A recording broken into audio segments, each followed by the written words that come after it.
So I thought I'd start by telling you a story. Recently, a couple weeks ago, we had some representatives from the International Academy of Trial Lawyers visiting us, some from Salt Lake City and some from Minneapolis.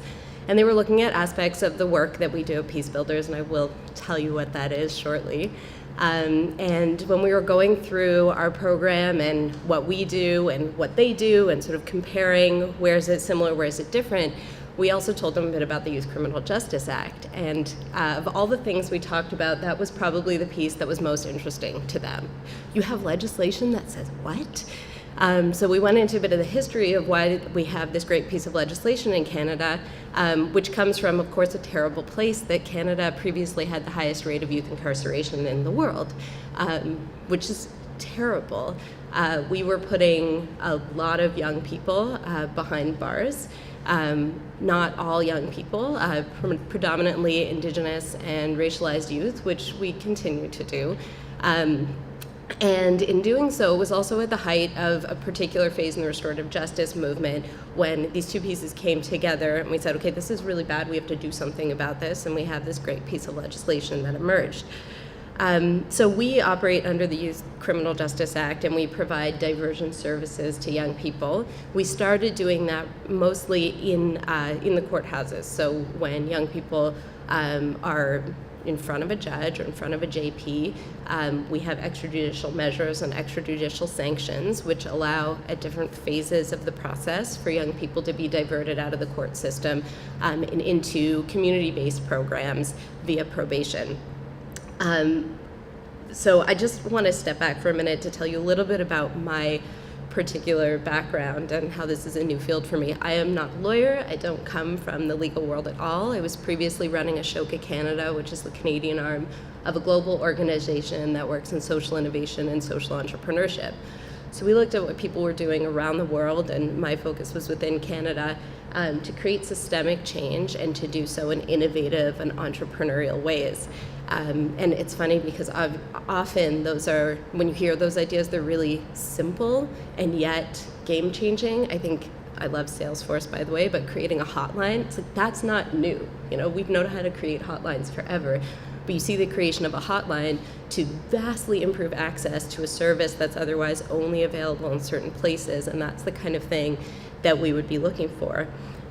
Measuring systemic change is really hard to do, and one of the things that we used to, that Ashoka continues to look for is policy change as an indication of achieving systemic change. So here we go, we have great policy, and the point of what I wanted to talk to you about is we have great policy, but we don't yet have great culture. We're getting there.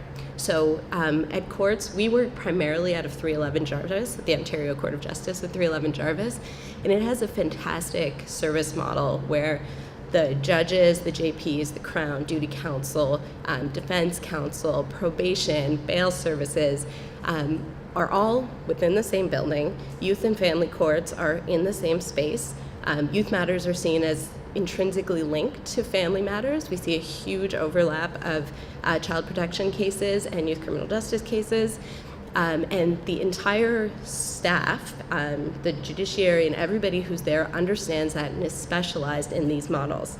So it creates this incredible culture of trust, of sharing information, because we're not within the confines of confidentiality. So it actually allows a fuller picture of what a young person is going through and how we can best support them. So we are one of the diversion providers. We are referred cases by probation, and then we have a circle methodology that's very much based on the principles of restorative justice, where we invite young people to talk about, first they participate in a peer group to talk about things like honesty, trust, love, courage. What do those words mean? What does respect mean? How does it feel to be disrespected? And then they meet one-on-one with volunteers from the community who are very specifically trained to talk about their charges and talk about how they can restore relationships with individuals that they've harmed, perhaps with the school, with the community, with their family, to take accountability, to show remorse. I mean, I sort of get my back up because some of us are not very good at showing remorse, and it doesn't look like crying, you know, it's just to show that they've taken responsibility for their actions and that they're interested in doing something to change that, to change behaviors going forward. So we also work with schools. We have a pilot project right now working with 2 high schools within the Toronto District School Board to look at pre-charge diversion, and specifically when an incident happens in the school, how the principal, where they have jurisdiction and leeway to do so, can call diversion providers instead of calling the police. This is a bit tricky because some of you may know that Toronto Police recently rolled out their EJM, extrajudicial measures protocol, which is great. It's provided for under the Youth Criminal Justice Act, and Toronto has been very slow to move on it.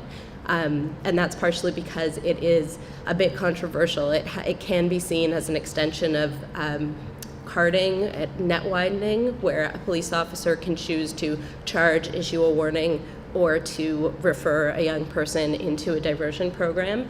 And so I think that they're being very careful about how they roll this out in a way where it's a good option. So it's taking people out of, we have sort of a pyramid structure as well, so taking those cases at the base of the pyramid and keeping them out of the justice system, as opposed to extending an extra layer onto that pyramid and pulling more people in. While that's happening, we have very limited jurisdiction within the schools because we don't want to overlap with when police officers are called into schools. So one other thing that we do is legal research, understanding the factors that affect youth and supporting them going forward, and looking for ways to advocate, but in very collegial and collaborative ways, to make sure that youth are served or treated differently under the law, because we know there's great neuroscience research about adolescents and about how they make decisions differently. A lot of young people are not future-oriented, and they don't behave based on the outcomes of what their life is going to look like when they're 40. They are thinking about what they're doing now. They're thinking about what they're doing next week. Some are thinking about the long term, but we know that that doesn't affect decision-making in the same way it does with adults. So we're constantly looking at how we can support the larger system. So there is one thing that I really wanted to talk about, which is the development of a new courthouse that's being built in downtown Toronto. We are in downtown Toronto. Normally I'm in Regent Park, but it's actually right behind us. And this is a criminal court that will combine and amalgamate all criminal matters into one location, including youth cases. And we've been talking with a lot of stakeholders in the youth justice community and beyond youth justice as well, to understand how this is going to really serve youth better by being located within that building. And to be honest, we don't think it will. And the reason I want to bring this up in the context of innovation is that I think, I've done a lot of thinking and working in this field, in the field of innovation and social innovation. And both the minister this morning and Justice Cromwell were talking about risk and how we calculate risk. And when we're looking at tweaking systems, we put a huge amount of time and resources into how we evaluate the potential outcomes of those little tweaks. But we don't think a lot about how investing in the status quo and investing in a system that we know doesn't work that well is actually hugely risky.